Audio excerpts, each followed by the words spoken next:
Yes, very good morning students. Yes बेटा, last class में हमने लीनियर इनइक्वालिटीज फिनिश किया था। आई होप आप उसकी प्रैक्टिस कंप्लीट कर चुके हैं, राइट। आज हम बेटे स्टार्ट करने लगे हैं next chapter and that is permutations and combinations. इस चैप्टर में आज हम सबसे पहले टॉपिक करेंगे बेटा fundamental principle of counting. Okay, chapter start करने से पहले एक बार देख लेते हैं बेटा इस चैप्टर में हमने करना क्या क्या है जो इस बार के सिलेबस में है। सबसे पहले बेटे हमने फंडामेंटल प्रिंसिपल ही करना है जो हम आज करेंगे।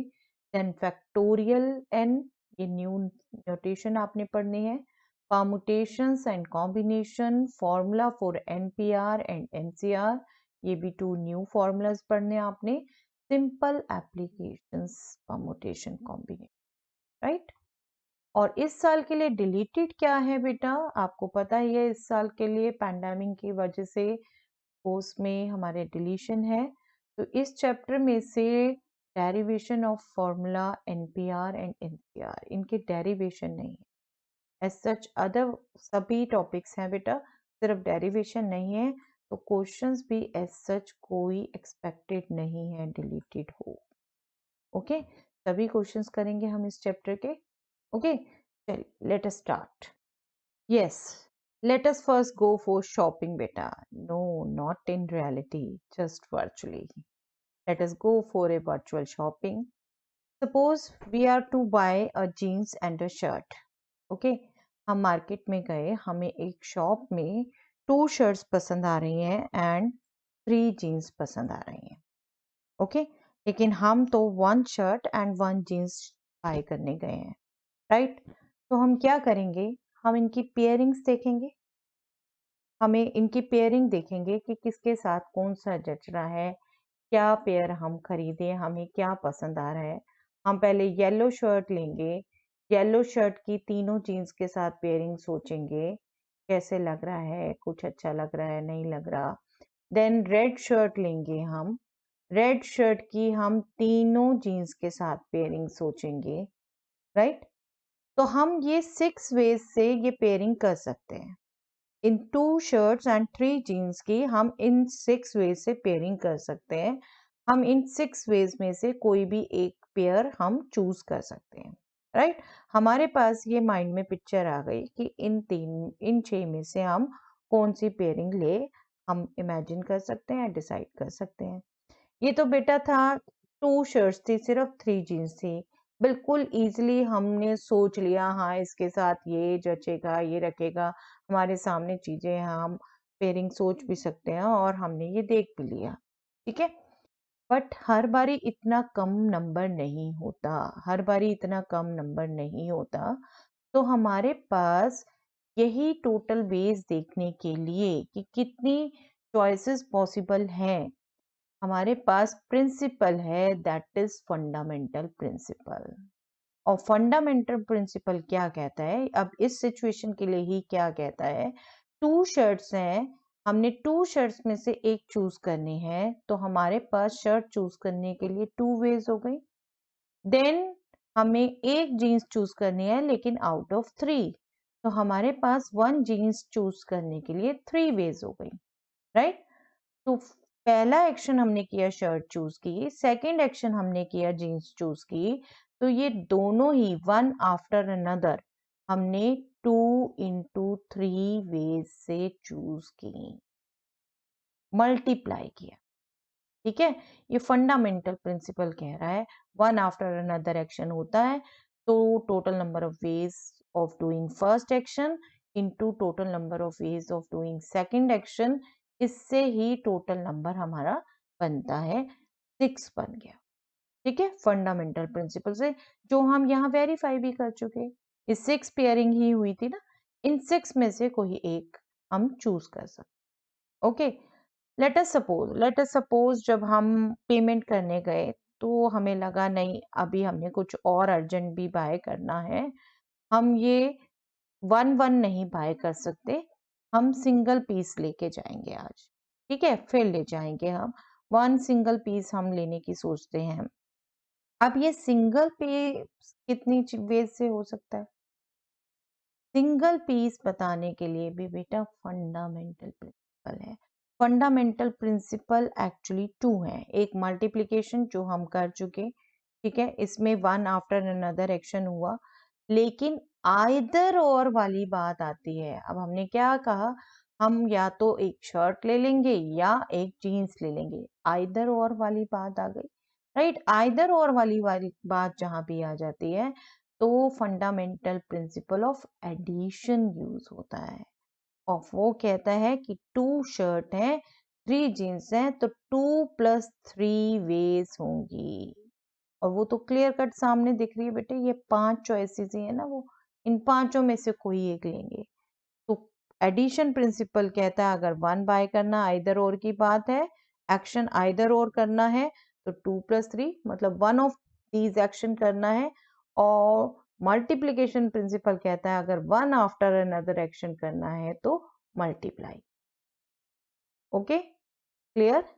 इनको अभी बिल्कुल बाय लैंग्वेज समझ लेते हैं, बट आई होप इस एग्जांपल से आपको प्रिंसिपल क्लियर है बेटा। अगर एक एक्शन के बाद दूसरा एक्शन हो रहा है तो total number of ways of doing that action is number of ways of doing first action into number of doing second action, ठीक है। और अगर आइदर ऑफ वन एक्शन हो रहा है, आइदर ऑफ वन एक्शन हो रहा है, तो total number of ways of doing that is number of ways of doing first action plus number of doing second action, ठीक है। वन आफ्टर अनदर में मल्टीप्लाई करते हैं और आइदर और में हम ऐड करते हैं, ठीक है।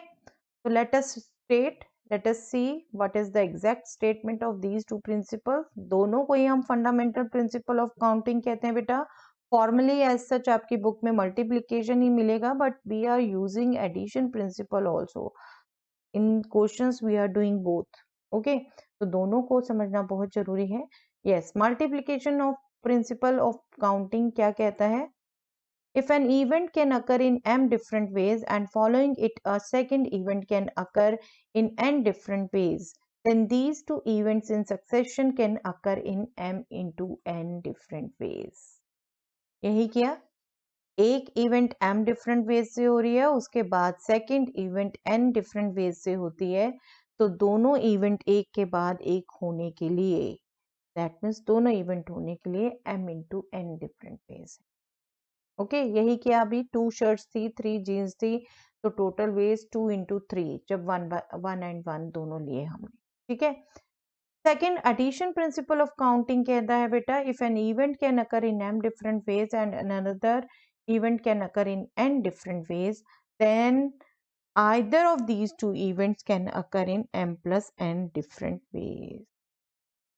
ओके, दो इवेंट में से कोई एक होनी है तो टोटल वेज होंगी number of ways of doing first plus number of ways of doing second. जैसे अभी हमने किया, 2 शर्ट चूज कर सकते थे, 3 जीन्स, तो टोटल वेज हो गई थी 2 + 3, राइट। ओके, हाँ, ये जरूर ध्यान रखेंगे बेटा, ये प्रिंसिपल हम किसी भी नंबर ऑफ इवेंट्स तक एक्सटेंड कर सकते हैं। अगर ये first event m, second event n ways से और थर्ड इवेंट कहीं p वेज से हो सकती है, और अगर तीनों करनी है तो मल्टीप्लिकेशन प्रिंसिपल यूज करेंगे, m into n into p ways से होगा। और अगर आइदर और करनी है, आइदर वन ऑफ थ्री करनी है हमें, तो m + n + p वेज होंगी। ओके, तो इसी ढंग से आप एक्सटेंड कर सकते हैं बिल्कुल इन प्रिंसिपल को किसी भी नंबर ऑफ इवेंट्स के। ओके, आज हमने यही समझने बेटा, इनके कुछ और क्वेश्चंस करते हैं, एग्जाम्पल करते हैं, so that you have command on this principle. Okay, चलिए देखते हैं। Yes, first question is find the number of ways in which 6 children can sit on a bench। एक बेंच पर 6 चिल्ड्रन को बैठना है बेटा, वो कितनी वेज से बैठ पाएंगे। कोई जरूरी नहीं है ना कि फिक्स नेम लिखा हुआ है, इसने यहीं बैठना है, इसने यहीं बैठना है, वो आपस में कभी भी कैसे भी बैठ सकते हैं। तो वो टोटल वेज कितनी होगी जिससे बैठ सकते हैं 6 चिल्ड्रन एक बेंच में। ओके, इसको देखते हैं बेटा, इसको कैसे यूज करेंगे हम। Just see, suppose this is the bench and these are 6 seats. Okay, क्या होगा अब जब नंबर ऑफ वेज हमने देखनी है, फर्स्ट चिल्ड्रन आता है, फर्स्ट चिल्ड्रन इसमें बैठता है, उसके पास ये 6 की 6 चॉइसेस हैं, कहीं भी बैठ जाए वो, यहाँ भी बैठ सकता है, यहाँ भी बैठ सकता है, यहाँ भी बैठ सकता है, राइट। तो फर्स्ट चिल्ड्रन जो बैठने लगा है उसके पास तो 6 चॉइसेस हैं। तो जब number of ways in which 6 children can sit on A bench की बात करते हैं हम, तो हम हर एक चिल्ड्रन की चॉइसेस काउंट करेंगे। ठीक है, सबसे पहले चाइल्ड के पास 6 चॉइसेस हैं, राइट। फिर सेकंड चाइल्ड बैठना चाह रहा है, तो एक चाइल्ड तो बैठ चुका, उसके पास 6 चॉइसेस थी। ओके, उसके पास 6 चॉइसेस थी। आप इसको दूसरे ढंग से भी ले सकते हैं कि एक पहली सीट पर 6 में से कोई भी स्टूडेंट बैठ सकता है, कोई भी चाइल्ड बैठ सकता है, ठीक है। बट जब फर्स्ट बैठ गया, फर्स्ट ने सीट ले ली, तो सेकंड सीट पर बैठने के लिए 5 स्टूडेंट्स हैं, 5 चिल्ड्रन में से कोई भी बैठ सकता है, ठीक है। या जैसे हम पहले ले रहे थे, अब हम इस चाइल्ड को बैठना है, तो चाइल्ड के पास ये 5 सीट्स में से कोई भी है, किसी पे भी बैठ जाए, अगर 1 बाय 1 बैठ रहे हैं, ठीक है। और अगर सीट पहली दूसरी ऐसे ही देख रहे हैं, तो वो इस सीट पर कोई भी चाइल्ड बैठ सकता है, जो भी 5 खड़े हैं, ठीक है। तो नेक्स्ट चॉइस जो है वो 5 है, ठीक है, 5 है। नेक्स्ट स्टूडेंट 5 सीट में से किसी भी सीट पे बैठ सकता है, या फिर नेक्स्ट सीट के लिए 5 चाइल्ड हैं जो वहां पर बैठ सकते हैं। दोनों थॉट प्रोसेस चल सकती हैं, कोई दिक्कत नहीं है उसमें, ठीक है। तो पहली सीट के लिए 6 चॉइसेस, सेकंड 6 सीट के लिए 5 चॉइसेस। अब सेकंड भी फिल हो गई, तो 4 रह गई। दैट मीन्स नेक्स्ट स्टूडेंट के पास, नेक्स्ट चाइल्ड के बाद 4 वेज हैं बैठने की। ओके, ठीक है। सपोज नेक्स्ट भी फिल हो गई, नेक्स्ट भी फिल हो गई, तो नेक्स्ट सीट के लिए 3 स्टूडेंट्स हैं, 3 चाइल्ड हैं, ठीक है, 3 चाइल्ड हैं। तो अब 3 वेज हैं नेक्स्ट सीट फिल होने के लिए। ओके, नेक्स्ट भी फिल हो गई। फिर नेक्स्ट, अब नेक्स्ट में कितने बैठ सकते हैं? 2, 2 में से कोई भी बैठ सकता है, 2 वेज हैं इसको फिल करने के लिए, ठीक है, राइट। अब ये भी फिल हो गई, तो नेक्स्ट के पास तो एक ही चॉइस रह गई, वो लास्ट स्टूडेंट तो बस इसी में बैठेगा, क्योंकि 5 तो फिल्ड हो गई ऑलरेडी। तो next will be have 1 ways. But ये हर एक, एक के बाद एक के बाद एक होनी ही थी। 6 चिल्ड्रन ने बैठना ही था। ये एक्शन तभी कंप्लीट है जब 6 चिल्ड्रन बेंच पर बैठ जाए। तो हमने fundamental principle of multiplication use किया, ठीक है।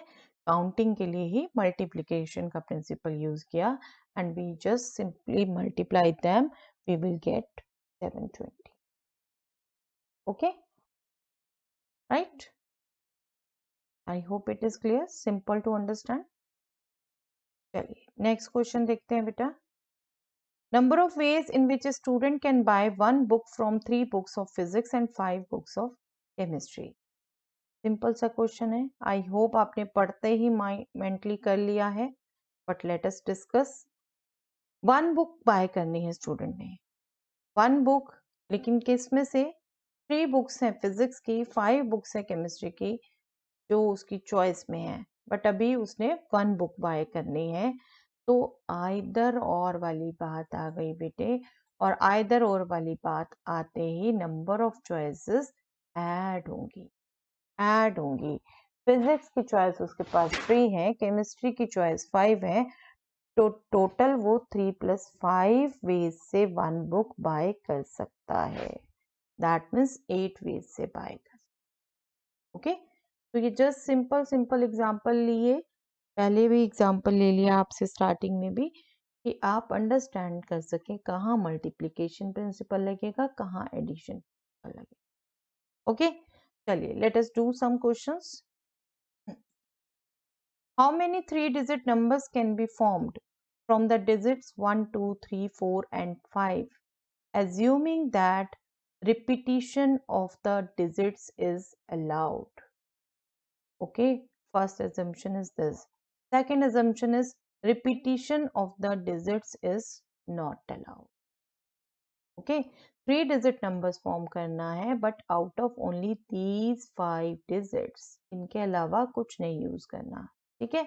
लेकिन कंडीशन है, पहले में कंडीशन है कि डिजिट्स की रिपीटिशन अलाउ है, मतलब एक ही डिजिट कितनी मर्जी बाहर आ सकती, ठीक है, कोई जरूरी नहीं है ये 5 में से कोई डिफरेंट 3 लेनी है, ठीक है।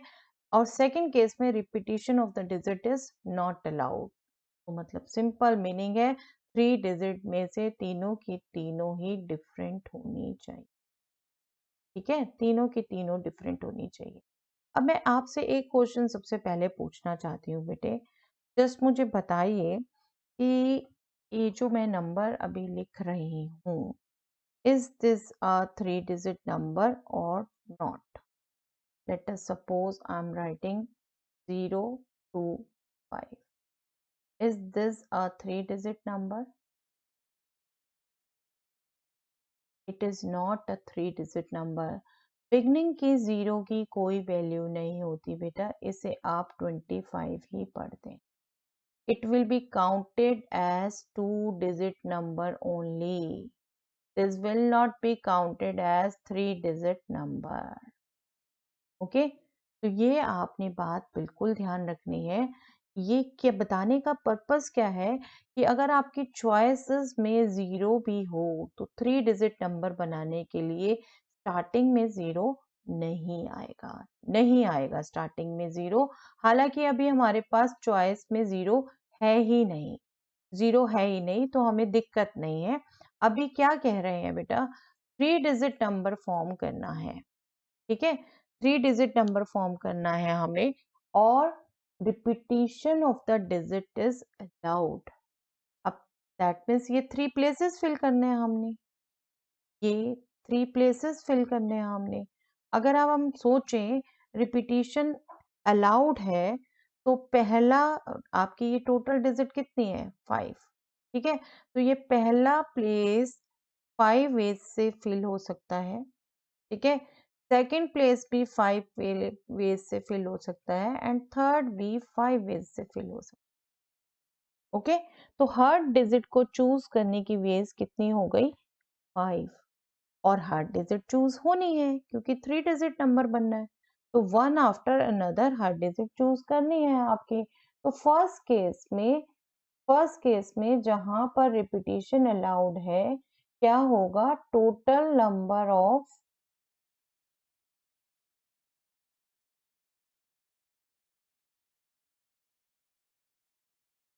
3 digit numbers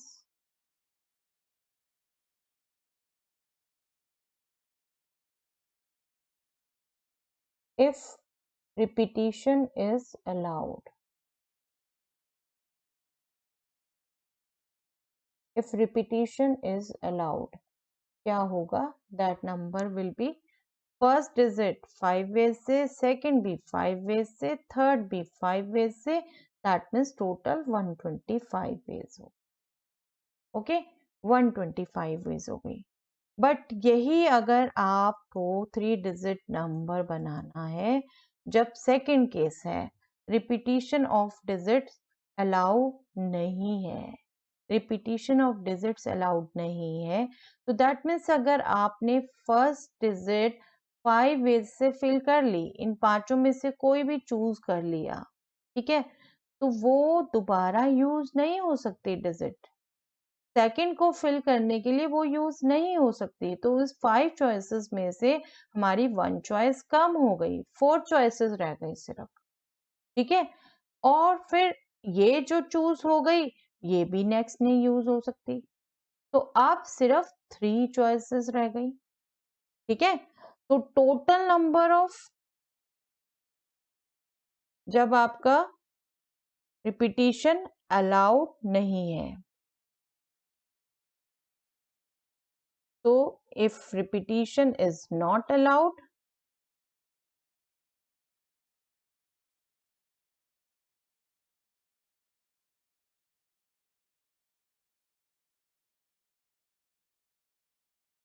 then total numbers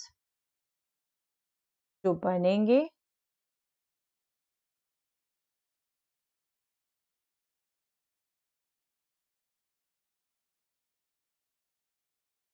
that will be 5 into 4 into 3. इनको मल्टीप्लाई करके आप आंसर दे सकते हैं बेटा, that will B 60. Okay, clear? I hope it is clear बेटा. वन आफ्टर अनदर एक्टिविटी हो रही है, हम short fundamental principle of multiplication use कर रहे हैं, ठीक है, लेकिन जो और कंडीशंस हैं वो बिल्कुल फॉलो करनी है. डिजिट्स अलाउड है रिपीटिशन, तो 5 इंटू 5 हो गया. ये रिपीटिशन अलाउड नहीं है तो 5 इंटू 4 इंटू 3 हो गया. Okay, I hope it is clear. चलिए नेक्स्ट देखते हैं.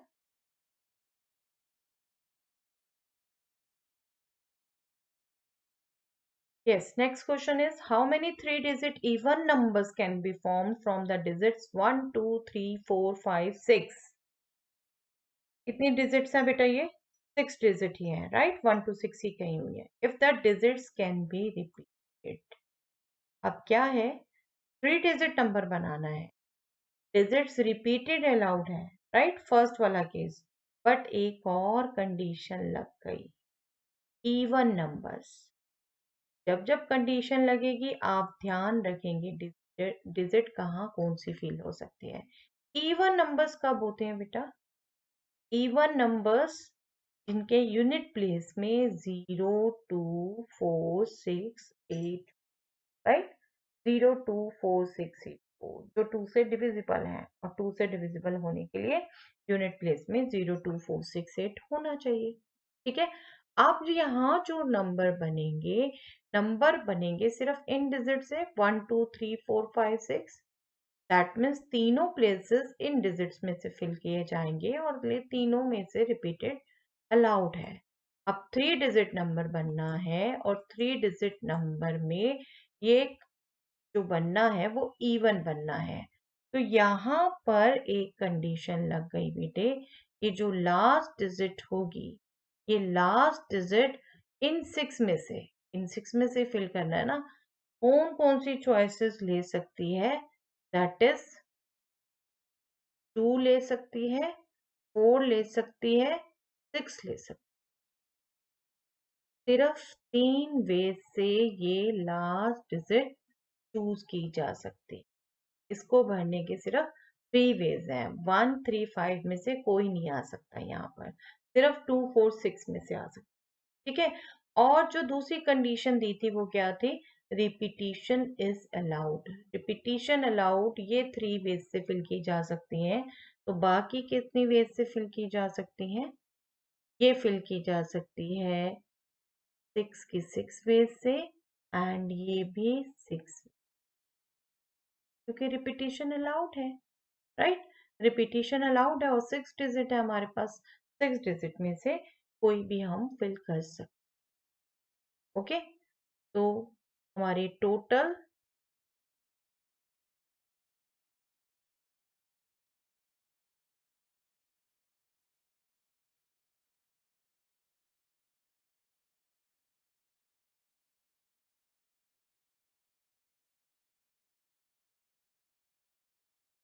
numbers that can be formed will be 6 into 6 into,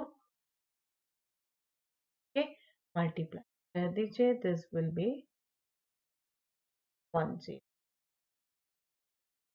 okay, simple to find. 1, 1, 2, 2 marks के क्वेश्चंस बनते हैं बेटा यहाँ से मोस्टली. हाँ, अनलेस अनटिल बहुत ज्यादा कंडीशंस लगी हों. ओके, सिंपल क्वेश्चंस है अदरवाइज.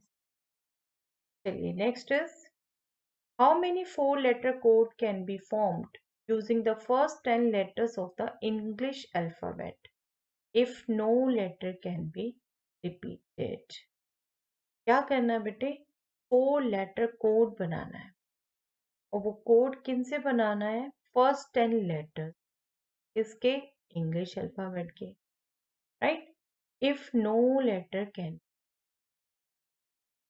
अब पहले डिजिट्स यूज करनी थी, नंबर बनाना था, अब लेटर्स यूज करने हैं, बट 4 लेटर यूज करने हैं, 4 लेटर कोड बनाना है। ठीक है, क्या कहा है, टोटल बेस कितने हैं, टोटल लेटर्स कितने हैं जो फिल किए जा सकते हैं, 10, बट रिपीटिशन अलाउड नहीं, नो लेटर। क्वेश्चंस बेटा ये सारे बहुत केयरफुली पढ़ने हैं, एक एक वर्ड से मीनिंग चेंज होता है। ठीक है, रिपीटिशन अलाउड है नहीं है, इवन है, ऑड है, लेटर्स हैं, डिजिट्स हैं, क्या कब क्या दे रखा है, बहुत गौर से हमेशा आपने को। ठीक है, अब क्या है, 4 लेटर वर्ड है ये। अगर फर्स्ट लेटर देखें, फर्स्ट लेटर के लिए 10 लेटर्स हैं जिनमें से ये फिल किया जा सकता है। दैट मीन्स फर्स्ट लेटर को हम आउट ऑफ 10 चूज कर सकते हैं। ठीक है, लेकिन रिपीटिशन तो अलाउड है नहीं। नेक्स्ट अगर देखें तो नेक्स्ट के लिए, इस प्लेस के लिए अब 1 चॉइस कम हो गई, 1 चॉइस कम हो गई, दैट मीन्स सिर्फ 9 चॉइस रहे। ठीक है, 9 चॉइस रह गई, ये भी फिल हो गया। ओके, नेक्स्ट के लिए क्या हुआ, ये 2 फिल हो चुके थे, तो माइनस किया लेटर्स को, कि हमने रिपीट नहीं करना, तो 10 माइनस 2 इज 8। नेक्स्ट की वेज हो गई 8, नेक्स्ट पोजीशन 8 वेज से फिल की जा सकती, ये भी फिल हो गई। देन नेक्स्ट पोजीशन जो है 3 माइनस हो गई 10 में से, दैट मीन्स नेक्स्ट 7 वेज से फिल की जा सकती है। 1 1 कम होती जा रही है, जो चूज हो गई वो दोबारा चूज नहीं करनी, उसको दोबारा सिलेक्ट नहीं करना, लेटर रिपीट नहीं होना चाहिए। जो लेटर चूज कर लिया एक बार, सिलेक्ट हो गया, उसको दोबारा नहीं। ओके, तो ये नंबर ऑफ वेज हुई हर लेटर को सिलेक्ट करना, और टोटल 1 बाय 1 सब बनाना ही है, चूज करना ही है, क्योंकि 4 लेटर कोड बनना है, हर लेटर चूज होना है। तो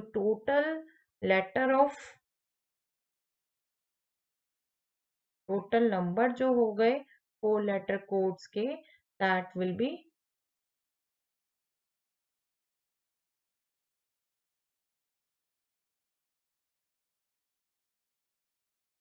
फंडामेंटल प्रिंसिपल यूज होगा again, 10 into 9 into 8 into 7। I hope आपको क्लियर है फंडामेंटल प्रिंसिपल क्यों यूज हो रहा है। वन आफ्टर अनदर चारों के चारों लेटर यूज करने हैं, चूज करने हैं। ठीक है, बट आउट ऑफ 10, तो फंडामेंटल प्रिंसिपल तो यूज होगा ही, कोई छोड़ना नहीं है, चारों लेटर करने हैं। ठीक है, तो 10 into 9 into 8 into 7, 9 8 72, 72 into 7 into 10, yes, multiply कर दीजिए, this will be nothing but 5040। देख रहे हैं बेटा कितना बड़ा नंबर है। अब इसको एक एक को दिखाओगे कितना टाइम लगेगा। ठीक है, तो जनरली ये क्वेश्चन आपके हाउ मेनी के लिए, ठीक है, कौन कौन से इसके लिए नहीं, how many ways to form this 4 letter code, that is 5000। Okay, चलिए नेक्स्ट देखते हैं बेटा, how many 5 digit telephone numbers can be constructed using the digits 0 to 9 if each number starts with 67 and no digit appears more than once। क्या करना है बेटे, 5 digit के telephone number बनने हैं, राइट। डिजिट कहाँ से होंगी, 0 to 9। Okay, but her number 67 से स्टार्ट होना है, 67 से स्टार्ट होना है, and no digit appears more than once. तो 4 कंडीशन हो गई बेटे यहाँ पर, और 1 बाय 1 केयरफुली पढ़नी है आपने, कोई भी स्किप नहीं होनी चाहिए। 5 digit टेलीफोन नंबर बनने हैं, राइट। फर्स्ट क्या होना है, 0 to 9, मतलब 10 डिजिट्स यूज होनी है, 10 डिजिट्स यूज होनी है इनको फिल करने के लिए।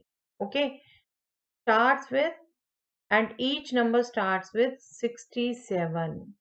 अब हमने ये फिल करनी थी 5 places, बट इस कंडीशन की वजह से 2 places ऑलरेडी फिल हो गए हैं. ये 6 होगा, ये 7 होगा. ओके, 2 places ऑलरेडी फिल हो गए हैं. तो दैट मीन्स अब हमें 5 प्लेस नहीं फिल करने, अब तो हमें सिर्फ 3 प्लेस फिल करने. ठीक है, 3 प्लेस फिल करने हैं, लेकिन no digit appear more than once. That means 6 and 7 को चूज नहीं करना. ओके, 6 एंड 7 को चूज नहीं करना. तो दैट मीन्स बिगनिंग में हमारे पास 10 माइनस 2 8 वेज हैं. 8 वेज हैं. अब ये हर एक डिजिट फिल होनी है, लेकिन इस डिजिट को फिल करने के लिए 8 वेज है. बट यहाँ जो सिलेक्ट हो गया नंबर, वो फिर सिलेक्ट नहीं होना. तो नेक्स्ट के लिए 1 लेस हो गई, 7 रह गई. ओके, फिर यहाँ जो सिलेक्ट हो गया वो फिर नहीं सिलेक्ट होना. फिर नेक्स्ट के लिए जो हमारे पास नंबर रह जाएंगे वो 6 रह जाएंगे 6 में से. Okay, clear. तो total number of 5 digit telephone numbers I think आप खुद बता सकते हैं. क्या करना है बेटा? फंडामेंटल प्रिंसिपल यूज करना. ठीक है, फंडामेंटल प्रिंसिपल यूज करना है, और मल्टीप्लिकेशन का ही यूज हो रहा है यहाँ पर. मल्टीप्लिकेशन का ही फंडामेंटल प्रिंसिपल कहता है वन आफ्टर अनदर होना है. हम मल्टीप्लाई करेंगे, और हमें ये जब पांचों डिजिट चूज करनी ही करनी है, that means one after another ये सब करने हैं. ओके, लेकिन खुद उन्होंने कंडीशन में 2 फिक्स कह दी, 6 7, तो उनको छोड़ के 8 रह गए. तो पहली डिजिट 8 में से, फिर नेक्स्ट डिजिट 7 में से, क्योंकि यहाँ जो यूनिक हो गई होगी चूज वो दोबारा नहीं होगी. ठीक है, फिर नेक्स्ट डिजिट 6 वेज से. ओके, तो इतनी वेज हो गई हमारे पास. That is 330. Okay, that is 330. Simple. But simple तब जब हर वर्ड हर लेटर आप केयरफुली पढ़ो. ठीक है, केयरफुली पढ़ो, कुछ भी स्किप हो गया तो ये गड़बड़ हो जाएगा मैम. ठीक है, चलिए. आई होप बेटा सिंपल लग रही है आप लोगों को ये एक्सरसाइज. बहुत सिंपल है, बहुत simple. Yes, next is a coin is toss 3 times and outcomes are recorded. How many possible outcomes are there? एक कॉइन को टॉस किया 3 times और आउटकम्स रिकॉर्ड किए हैं. कितनी पॉसिबल आउटकम्स हैं? कितनी पॉसिबल आउटकम्स हैं बेटा? आप बहुत क्विकली निकाल सकते हैं.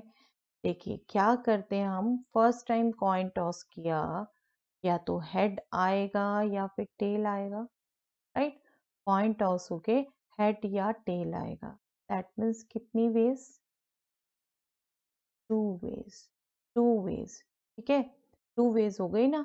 फर्स्ट टाइम कॉइन टॉस होने के बाद 2 वेज, लेकिन उसके बाद दोबारा कॉइन टॉस होना, दोबारा कॉइन टॉस होगा तो अगेन 2 वेज. ठीक है, फिर टॉस होगा, फिर 2 वेज. हेड या टेल में से तो हर बारी कोई भी आ सकता है ना, और दोनों में से ऐसा कुछ नहीं है कि ये आएगा तो अब ये दोबारा नहीं आ सकता. दोनों में से कुछ भी आएगा.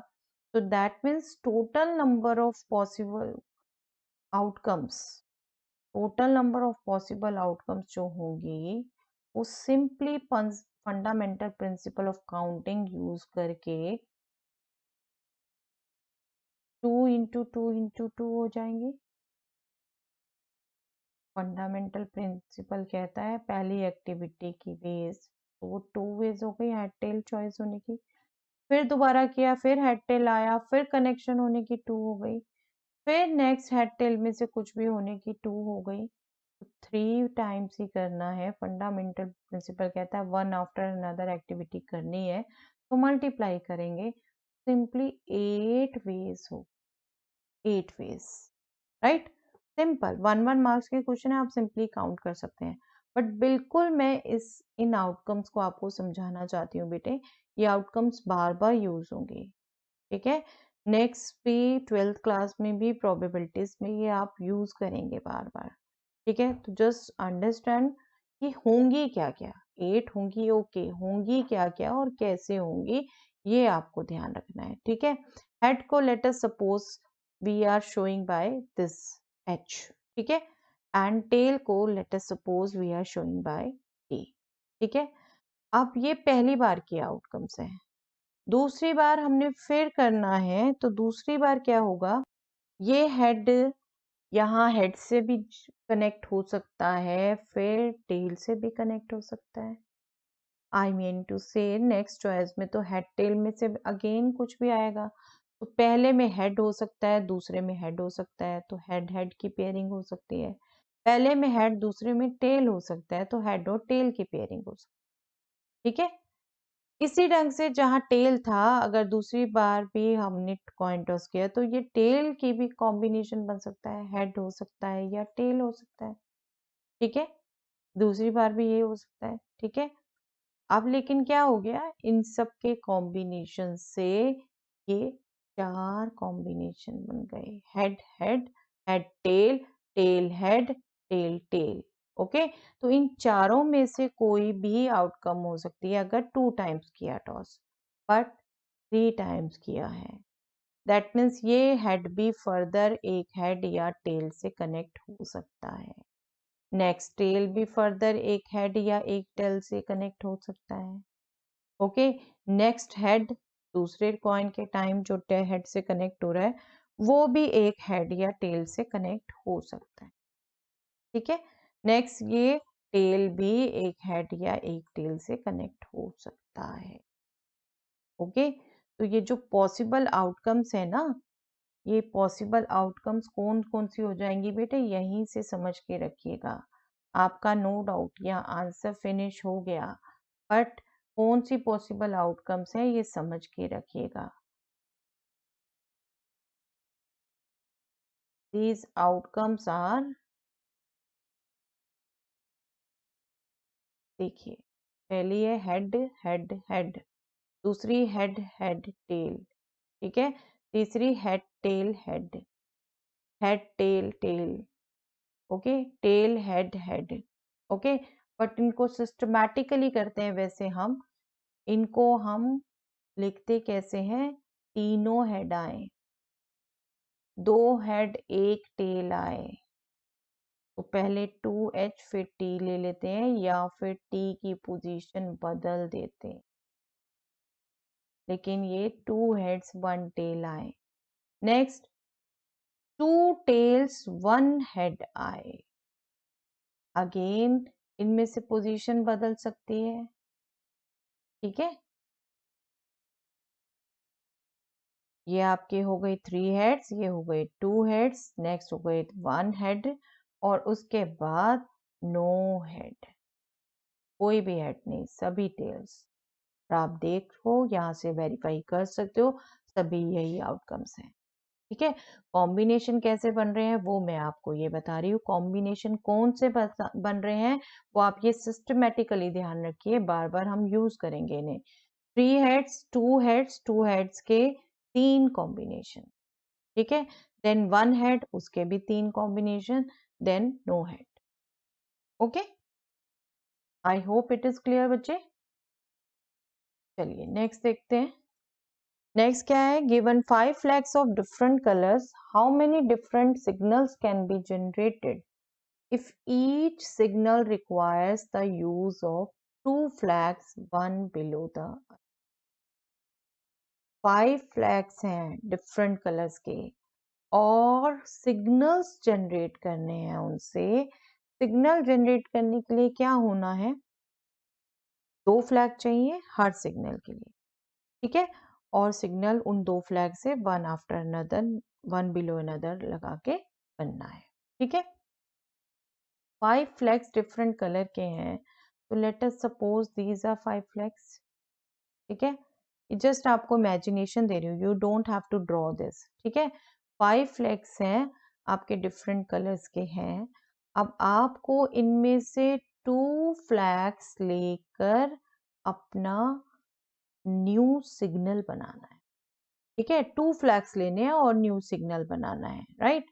तो क्या है, पहला फ्लैग आप लोगे, पहला फ्लैग लेने के लिए आपके पास ये पांचों के पांचों फ्लैग है।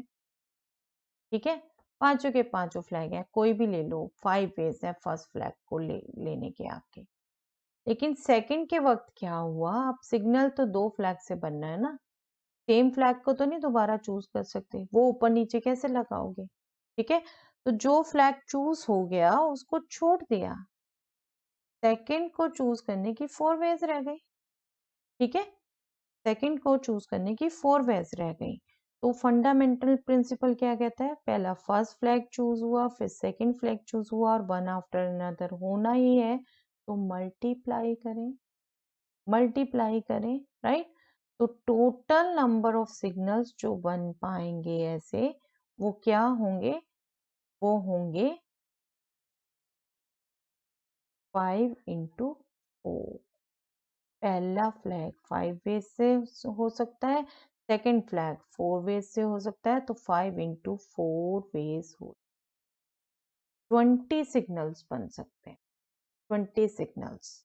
ओके, और इतने तक बिल्कुल मैं आपको दिखा भी सकती हूँ, red, yellow, blue, green, white. Red का कॉम्बिनेशन बाकी चारों से बनना है, येलो का कॉम्बिनेशन बाकी चारों से बनना है। ठीक है, पहले देखिए, रेड का कॉम्बिनेशन बन गया येलो, ग्रीन, ग्रीन वाइट से, देन येलो का कॉम्बिनेशन भी रिमेनिंग 4 से बनना है, देन ब्लू का कॉम्बिनेशन भी रिमेनिंग 4 से होना है, नेक्स्ट ग्रीन का भी होना है। ठीक है, देन वाइट का भी होना। ये 20 फ्लैग्स आपके ऐसे बनने हैं। ठीक है, कोई मैथमेटिकल एक्सप्रेशन हो तो बिल्कुल क्या कैसे है वो बन, आपको इमेजिनेशन भी क्लियर होनी चाहिए। ठीक है, नो डाउट आपसे पूछा नहीं जाता जनरली, लेकिन कुछ कुछ चीजें हैं जो बिल्कुल पूछी जा सकती हैं। कुछ जैसे अभी हमने हेड टेल का देखा, वो बिल्कुल यूज होगा बेटे, प्रोबेबिलिटी में बहुत ज्यादा यूज होगा, तो आपको क्लैरिटी होनी चाहिए वहां पर। ठीक है, क्या कैसे कॉम्बिनेशन बने हुए हैं, कितने हैं, उसके बाद ये इमेजिनेशन भी आपकी क्लियर होनी। ओके, चलिए नेक्स्ट देखते हैं बेटा। Yes, this is the exercise बेटा, जहां से हमने क्वेश्चन किए हैं, किए क्या, सभी कर लिया हमने। ठीक है, तो आपके पास अभी प्रैक्टिस करने के लिए एग्जाम्पल्स हैं जस्ट बेटा, एग्जाम्पल के साथ आप मिसलिनियस में से दे सकते हैं, नो डाउट आप एग्जाम्पलर बुक में से भी 1 मार्कर करेंगे, I have full confidence. Still I am giving here some 2-3 questions बेटा, एग्जैक्टली 4 क्वेश्चंस जो आप अटेम्प्ट कर सकते हैं, तो प्लीज नोट इट डाउन और क्लिक द पिक। ठीक है, ये 4 क्वेश्चंस आप अटेम्प्ट करेंगे and do comment your answers in the comment section. Okay, thanks everyone.